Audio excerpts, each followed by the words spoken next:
እንደሚታወቀው አሁን ላይ ለማንም ሰው ሳይናገር አንድ ትልቅ ሴራ እየሰራ ነው ያለው። ያንንም ለጓደኛው ለዳግም እንኳን በትክክል አልነገረውም ስለ ሁኔታው። አሁን ላይ ስራው እስኪያልቅና እስኪስተካከል ድረስ ራሱን ለማንም ሳያስረዳ ማታ ላይ እንኳን እያመሸ እየገባ ነው ያለው። ለእናንተ አንድ ትልቅ ጥያቄም ሰርፕራይዝም አለኝ። ታዲያ ይሄ ምንድን ነው? ናታን ከያፌት ግቢ ውስጥ ከማን ጋር ይመስላችኋል በጥምረት እየሰራ ያለው? ይሄንን ስትሰሙ ታዲያ ትልቅ ሰርፕራይዝ ነው የሚሆንባችሁ። የራሳችሁን ግምት ኮሜንት ላይ ያስቀመጣችሁልኝ በሐረግ ድራማ ላይ በክፍል 77 ይፈጠራሉ ብለን የምናስባቸውን ከዚህ በኋላ አብረን የምናይ ይሆናል። አብራችሁን ቆዩ። ናታን አዲስ የጀመረው ሴራ አለ። ታዲያ ምን ያህል ሴራው እንደሚያስፈራ ባይታወቅም ነገሮችን እያደረገው ብቻውን ነው። ጓደኛው ዳግም እንኳን ስለ ሁኔታው ብዙም ነገር የማያውቀው አንድ ነገር አለ። ታዲያ ናታን የጀመረው ነገር ምን ይመስላችኋል? የራሳችሁን ሀሳብ ኮሜንት ላይ ያስቀመጣችሁልኝ በሐረግ ድራማ ላይ በክፍል 77 የሚፈጠሩትን ነገሮች ትንሽ ቀንጨብ አድርጌ የማሳያችሁ ይሆናል። አብራችሁን ቆዩ። ጽዮን በመጀመሪያ ደረጃ ያደረገችው ሉሊት ላይ የመጀመሪያ በቀሏን አንድ እርምጃ ሄዳባት ነበረ። ታዲያ በምትበላው ምግብ ላይ ምን እንደጨመረችባት ባይታወቅም እሷም በጊዜው አሳመሟትና ራሷ ዶክተር ጥሩልኝ፣ አምቡላንስ ጥሩልኝ እያመመኝ ነው ብላ በዛ ላይ ወደ መሬት ስትወድቅ ነበር ያየ ነው። ታዲያ እሷ ለበቀል ብላ ያደረገችው ነገር ምን ያህል የከፋ ሊሆን ይችላል? ይህም ደግሞ የሚታወቀው በቀጣዩ ክፍል ይሆናል። ምናልባት ሉሊት ላይ የከፋ ነገር ሊደርስባት ይችል ይሆን? ጽዮንስ ወደ መጸጸት ውስጥ ሊያስገባት የሚችል ነገር ምን ይሆን የፈጸመችው? በዛ ሰዓት ሌሎቹ እየተሳሳቁባት ባለበት ሰዓት ላይ ናታን ግን ደንግጦ እሷን ሲያያት ነበረ። ምናልባት ይሄ ነገር የከፋ ነገር እርሷ ላይ ደርሶበት ከሆነ። ሌላው ያፌት ራሱ ላይ የደረሰው አንድ ነገር ነበር። ማታ ላይ በማይታወቅ ሰው ራሱን ተወግቶ ከዛም በኋላ ግን ሐኪም ቤት መሄድ ሳያስፈልገው ራሱን በራሱ አክሞ ራሱን በራሱ ሰፍቶ ነው ይህን ራሱን አውሬነቱን አሳይቷል።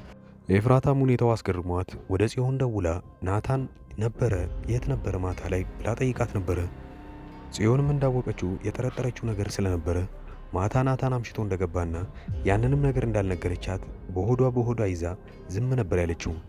ኤፍራታ የጠረጠረችው ናታንን ነው። ነገር ግን ናታን ይህን ያህል ደፍሮ ይሄን ያደርጋል ብላ አላሰበችም። እንደ ሁኔታው ያፌትም አሁን ላይ እጁን የቀጸረበት ሰውም አልነበረም። ነገሩ ግን ማን እንደሆነ ካወቀበትና ከደረሰበት የመጨረሻ የላይፉ ወይንም የህይወቱ የመጨረሻ ጊዜ ነው የሚሆነው። ይሄኔ ምንም ነገር ባይፈልግም እዛ ቤት ውስጥ አዲስ ነገር የሚፈጠረው የፎቶ አንሺ ሰው ወደዛ ቤት ውስጥ ለመጀመሪያ ጊዜ ሊገባ ነው። ያ ማለት ምናልባት መረጃ ለማዋጣጫ የሚሆን ክፍተት የሚያገኙበት ፖሊሶች ይህን ሁኔታ ይሆናል። ሌላው ኤፍራታ ያገኘችበት ስልኩ ላይ አንድ ነገር አለ።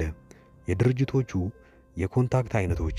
እነዛ ድርጅቱ ላይ ያሉ ሰዎች ግን አሁን ላይ እኔ ሚስቱ ነኝ የ80 ሚስቱ ነኝ ብላ ራሷን ስለነሱ ካስተዋወቀች በኋላ ይሄኔ ታዲያ የሚደረጉትን ነገሮች ድርጅቱ ላይ ያሉትን ነገሮች እሷን ማወቅ እንደምትፈልግና በሷ በኩል ማለፍ እንዳለበት ነው የተናገረችው።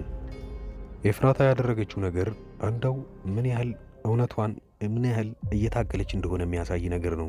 እሱ በታመመበት ሰዓት ላይ በቅጽበት ውስጥ ነበረ ስልኩን አውጥታ ኮንታክቶቹን እንዳለ የወሰደችው። ይሄኔ አሁን እኔ እናንተ እኩል ነን፣ እኔን እንደ አሻንጉሊት የምታይበት ጊዜ አይደለም ብለዋለች። ይሄኔ ታዲያ ለእሷ አንድ ተስፋ የሚሰጣት ነገር ነው። ሌላው በስተመጨረሻ የሚያሳስበን ነገር ቢኖር የናታን የድብቅነቱ ሁኔታና አሁን ላይ ምን እየሰራ እንደሆነ አለማወቅ ነገር ነው። ታዲያ ናታን አሁን ላይ ውስጥ ለውስጥ እየሰራ ያለው ነገር 100% እንዲሳካለት ስለሚፈልግ ስለዚህ ጉዳይ ማንንም ቢሆን አላማከረም። ነገር ግን ዳግምን ስለ ሚስጥሩ ሳይነግረው አንዳንድ ነገሮች እንዲያግዙት እየጠየቀው ባለበት ሰዓት ላይ አሁን ይሄ በጣም ለቀጣዩ ክፍል ሰርፕራይዝ የሆነ እና ትልቅ ግምት የሚሰጠው ነገር ነው። የያፌት የመውደቃ ጊዜ ደርሷልና ተቃርቧል ያለችው ራሷ የኤፍራታ አሁን ላይ እቅዷን እዛ ቤት ውስጥ ሆና በሰላም እያጠናቀቀች ነው ያለችው። ምናልባት ናታንና ኤፍራታ አሁን ላይ አንድ ላይ እየሰሩ ሊሆን ይችላል። ምን ይታወቃል? መጨረሻ ላይ ሰርፕራይዙ ለእናንተ ለተመልካቾቻችን ነው የሚሆነው። በሐረግ ድራማ ላይ በክፍል 77 ሙሉ እንደተለቀቀ እኔ ቀደም ብዬ ኮሚኒቲ ፖስት ላይ ስለምለቅላችሁ እናንተ ይህንን ቻናል ሰብስክራይብ ማድረጋችሁን አትርሱ። እስከዛው ድረስ ግን መልካም ጊዜ ይሁንላችሁ። እንደና መጣችሁ። ወደዚህ ቻናል ከመጣችሁ እናንተ ተከታታይ ድራማ ይመቻችኋል ማለት ነው።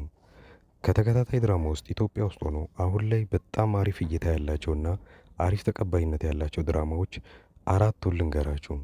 የመጀመሪያው ጽናት ነው። ሁለተኛው ሐረግ፣ ዮአዳን እና ክህደት ናቸው።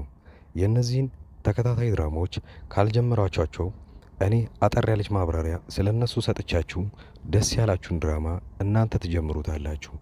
የመጀመሪያው ጽናት ድራማ ብዙዎቻችሁ የምትወዱት ይሆናል። ምክንያቱም ምናልባት ከአረብ ሀገር ሆናችሁ የምታዩ ሰዎች ካላችሁ ይሄ ድራማ ለእናንተ ነው። ጽናት ከሀገር ቤት ወደ ከተማ ትመጣና ወደ ውጪ እስክትሄድ ድረስ አንድ ቤት ውስጥ ተቀጥራ እየሰራች ነው። ታዲያ የቀጠሮ ቀኗን ወይንም የበረራ ቀኗን እየጠበቀችና ብዙ ክፍያ ካደረገች በኋላ ያንን ስትጠባበቅ እዛ ሰራተኝነት የተቀጠረችበት ቤት ውስጥ እየሰራች እያለ አንድ ትልቅ ነገር ይፈጠራል። ከአሰሪው ልጅ ጋር ግንኙነት ትጀምርና ብዙም ሳይቆይ ነገሮቹ ይበላሻሉ። በዚሁ ላይ የሚያጠነጥን ፊልም ነው።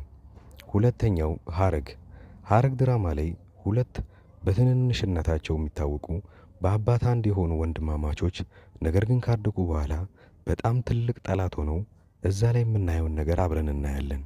ፍቅረኛ ይነጣጠቃሉ፣ ንብረት ይነጣጠቃሉ፣ ነገር ግን ወንድማማቾች እንደሆኑ አያውቁም። ሐረግ ድራማ እዚህ ነገር ላይ ነው የሚያጠነጥነው።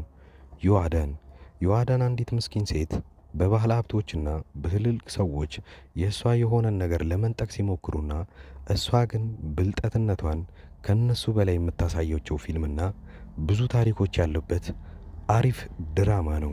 ሌላኛው ክህደት ነው። ክህደት የሚለው ፊልም አሁን ላይ በጣም አሪፍ እየታየ ያለ ነው። ክህደት አንድ ጓደኛውን በጣም የሚወዱት ሁለት ጓደኞች አሏቸው። ታዲያ በዚህ ጊዜ ጓደኛው የልቤ ጓደኛ ናቸው ብሎ ለእነሱም ማያረገው ነገር የለም። ብዙ ነገር አድርጎላቸዋል።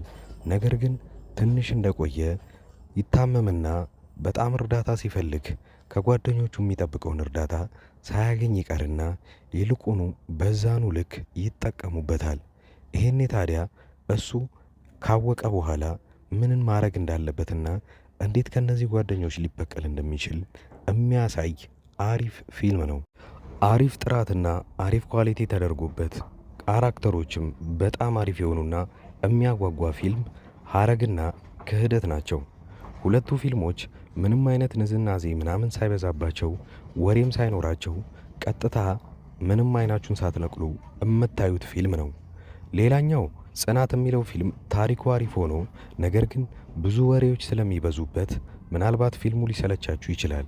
ነገር ግን ፊልሙ እንደዛ የሚሰለቻችሁ ከሆነ እኔ በየጊዜው የእያንዳንዱን ክፍሎች እንደዚሁ አይነት በትረካ መልክና እናንተን ለጥያቄ ያተሳተፈ ለመልስም አስተያየት እንደሰጡበት አድርጌ አንዳንድ ቪዲዮ ለእያንዳንዱ ክፍል እሰራለሁ። ዮአዳን ድራማ ብዙ ሰዎቹ ስትጀምሩት በጣም አሪፍ ድራማ ነበረ። እስከ ክፍል 40 እና እስከ ክፍል 45 ያለውን ድረስ ብዙዎቻችሁ በጣም አሪፍ አድርጋችሁ ስታዩት ነበረ። ከክፍል 45 በኋላ የዳይሬክተሩ አቅጣጫ ፊልሙን ስለቀየረው ብዙዎቻችሁ ጠልታችሁትና የጥንቆላ ስነ ስርዓትን እያስገባችሁበት እኛ ከዚህ ምን መማር አለብን የሚለውን ካያችሁ በኋላ ለተከታታይ 2 ሳምንታት ፊልሙ ሳይለቀቅ ስለቆየ ረስተውት በዛው ትታችሁት ነበረ። ነገር ግን አሁን ተመልሳችሁ እንድታዩበት እምመክራችሁ አንድ ነገር አለ። ዮአዳን ድራማ ላይ አሁን ዮአዳንና ሳሚ ፍቅረኛሞች ሆነዋል። እዛ ቤት ውስጥ ያለ ወላጅ እየኖሩ ነው ያሉት። ምን ሊያጠፉ ይችላሉ፣ ምን ሊደረግ ይችላል የሚለውን አብረን የምናየው ይሆናል። እዛ ላይ ሂሩት የምትባል አንዲት መጥፎ ሆና የምትተውን ልጅ እዛው አካባቢ ላይ እብደትን ተከናውና ነገር ግን ጤነኛ ሆና እሷ እንዳትታሰር እያየችው ያለውን ስቃይ አሁን ላይ ማየት ይኖርባቸዋል ብዬ አስባለሁ። አዳዲስ የጀመሩ ተከታታይ ድራማዎችንና አሪፍ የሚባሉ ፊልሞችን በዚሁ ላይ በአንድ ድምፅ አድርጌ በጥሩ ሁኔታ ተርኬ የማቀርብላችሁ እኔ ዙበይር እባላለሁ።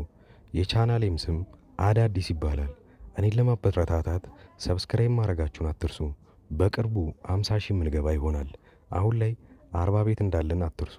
ስለዚህ እባካችሁ አዳዲሶች ሰብስክራይብ በማድረግ በማበረታታት 50 ሺህና ከዛ በላይ እናርገው።